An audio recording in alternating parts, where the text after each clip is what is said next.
morning, or depending on when you're watching this, good afternoon, good evening, or good night. My name's Ross, and as always told, out of Voice of Radio. So today, I'm back with less good news. You see, I've told you recently about a couple of Pokémon TCG sets that have gone down in price very nicely. Very recently, I told you about Surging Sparks and how months on that is still continuing to drop. I told you about Stellar Crown and how those prices are coming down very nicely indeed. Well, here I'm going to be talking about Scarlet and Violet Base. And I'm sorry to say, ladies and gentlemen, but that is a slightly older set at this point. And if you were hoping for these cards to continue crashing in price, well, I got bad news for you. These have actually been cards which have been pretty cheap. There have been a bunch of sets which have gone ridiculous on release. Scarlet and Violet Base has not been that set. Scarlet and Violet Base has actually been pretty reasonable for the vast majority of the time it's been out. Those days are done, ladies and gentlemen. Scarlet and Violet is starting to go up quite nicely. We are seeing a pretty standard trend here over the past kind of half a year where these cards are just creeping up and up and up. And we might as well start off with what has ended up being the biggest card in the set, although, oh my goodness, it took a while to get there, Gardevoir. Now, to be fair, and I do think this needs to be pointed out, this is the number one card in the set. I was not lying to you. Still only a $50 card.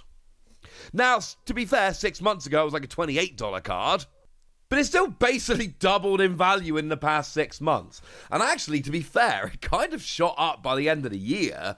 And it's been pretty stable there since, rocking around about a $50-ish card. And the thing is, Gardevoir's an odd one. Because we all expected we'd hit the rotation. And, well, you know, Gardevoir loses Curlier, the good one with refinement. So Gardevoir's not going to be as good now. So Gardevoir's just, you know, all the fancy Gardevoir are going to come down in price.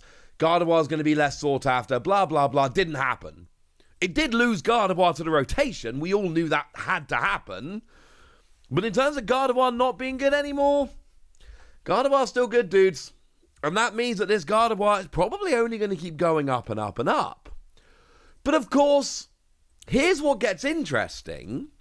Gardevoir lost the you have to play this Gardevoir, seriously. There was never any question about which Curlier to play. You had to play the one from Silver Tempest.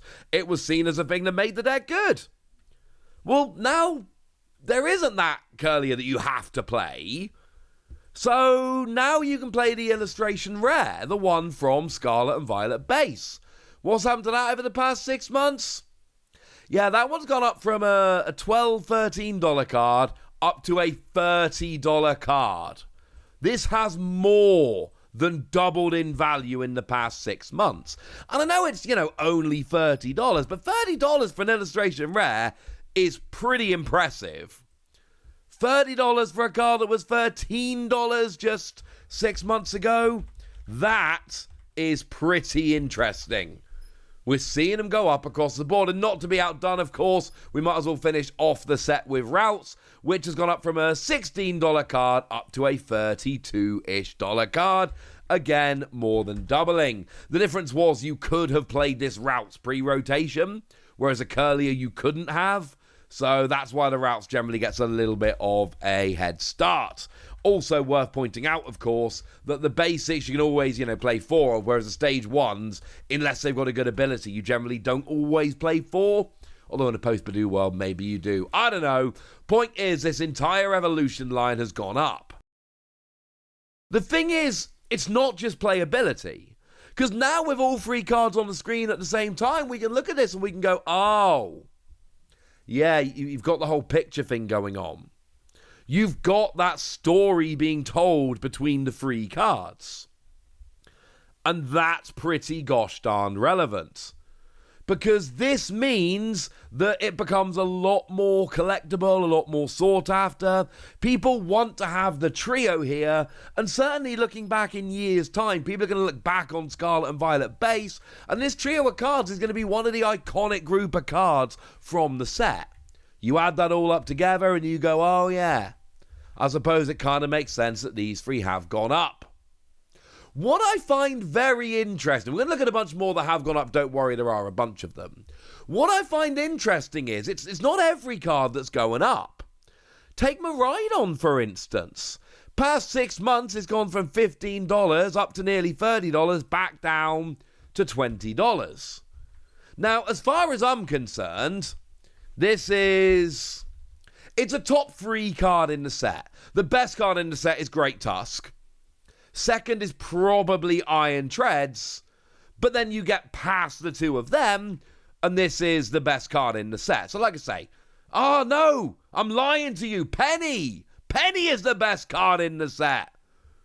Oh, maybe it's still number 3 after Great Tusk at number 2. Maybe it's Penny, Great Tusk, Miraidon. Maybe Iron Treads gets knocked out of the top 3. Either way, I've made it pretty clear what my top 4 are. I think this Miraidon is phenomenal. So why has Miraidon not been spiking up like the rest of them? Maybe it's because Miraidon's a newer Pokemon. And the newer Pokemon generally are not as loved. Although, to be fair, it's still a box legendary, let's be clear. Maybe it's a fact that because it's always been good, it's never really had those aggressive spikes and troughs like some of the other cards have had, as an example. Maybe people just don't realise quite how cool this Miraidon is, because it is definitely one of the coolest cards in the set. Either way, Miraidon's not going up, and the other interesting one here is Nest Ball. Nest Ball is a great card, but over the past 6 months we've gone from $13 up to $16, back down to $12. It's been kind of going up and down, but it's another one of those where the y-axis in total is $4. Those peaks and troughs are pretty small when you look at the dollar value attached to them, and what we find is a card which has been pretty much straight. And this is because, on the one hand, it's still a gold card, low pull rate, and it's a very playable card. On the other hand, nobody really likes the gold cards as much as, like, special illustration rares, so that's always kind of depressed its value a bit. But now that we've acknowledged those two, we can look at a bunch of others, and we see that across the board they're jumping. Riolu has gone from a sub $9 card to a $25 card. It's not quite trebled in value, but it's pretty close to trebling in value. One of the things we've noticed a few times, by the way, in recent months, is that these illustration rares as a whole, they're only 3 per box. Illustration rares as a whole are jumping up in price. Take Slowpoke. Now, one way to look at this is, it's gone from $32 down to $20. Another way to look at it is, 6 months ago this was an $8 card. Now it's a $20 card. It is 2.5 times what it was back 6 months ago. So sure, you can look at it as a card which is dropping, and it is over the past few months. It has been dropping. But you can also look at it as a card which is 2.5 times what it was just 6 months ago, which I find pretty relevant. Exactly the same thing with Koraidon. Koraidon's never been as playable as Miraidon, and I don't think Koraidon is anywhere near as cool as Miraidon. I know my friend Freya would disagree with me. If she's listening, she can argue with me in the comment section, as can any of you, of course. But the way I see it, Miraidon's just cooler, and it's definitely more playable. And again, like we saw with Slowpoke, you could say, it's gone down from $20 to $15. That's a pretty big drop. But over the past 6 months, it's gone from $10 to $15. It's gone up by 50%. That's a pretty big jump. The Armor Rouge illustration rare has gone from a $5 card to a $14 card. Again, we're not talking about trebling in value here, but we're also not very far away from trebling in value here. These cards are really jumping up, and it does tend to be more pronounced with the illustration rares. I honestly think that in the first few sets, people were just undervaluing them all as a whole, especially given you only get 3 in every box. But now we are starting to see them all jumping up. But what about my favourite cards in the set? What about these ones that I was throwing out as cards that I particularly liked, which we all know are not the biggest cards in the set. Well, if we have a look at Great Tusk, for instance, 6 months ago, we were talking about a $5 card. Now it's about a $9 card. Now it has been as high as 12 and come back down again, but once again, as we see, if we have a look at the trend as a whole, we are still seeing an upwards trend here. And you'll notice at the end there, it's just started to jump up a little bit more over the past kind of few days. It is the illustration rares generally that are going up more, don't get me wrong, but we are still seeing a general trend here that the good times are over for Scarlet and Violet base. And honestly, with the set getting harder to find as it gets older, this is a set, for me personally, I cannot tell you what's going to happen one way or the other. I have started scooping up some of the cards I want from this set before it's too late. What about this card I revealed to finish off then? Full Art Spidops. I mean, nominally it's gone up, but it's gone from like 82 cents to 89 cents. Nobody wants Full Art Spidops, and honestly, it's such a cheap card, it's kind of pointless to even try and analyze it. But look, this was my official reveal. I think the first official reveal I ever had for Pokemon. So I've got a bunch of these. I like it.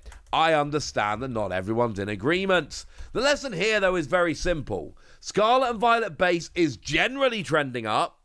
Some of the more playable cards, kind of that had almost reached their peak before, aren't going up like the others. However, the illustration rares specifically, oh, they be jumping, ladies and gentlemen. They be jumping. You've been warned. Now it's over to you guys. Tell me what you think about this. Tell me which cards you have picked up. Tell me anything you want to tell me in the comment section. Get us. Be nice. And then make sure you like this video, subscribe to this channel, follow me on Twitter at TheWasi. That's where we talk about Pokemon and a whole bunch of other card games. And please do consider checking out patreon.com/PTCG Radio, where you can support the channel, get some bonus podcasts, all kinds of fun things, and get shout-outs on the channel like the lovely Chelsea Rose, who's been a supporter of ours for a while and is a very lovely person. So shout out to Chelsea for the support and the loveliness. But by far the most important thing, as always, look after yourselves till next time, would ya? Thank you very much for watching. My name's Ross, and you've been watching PTCG Radio.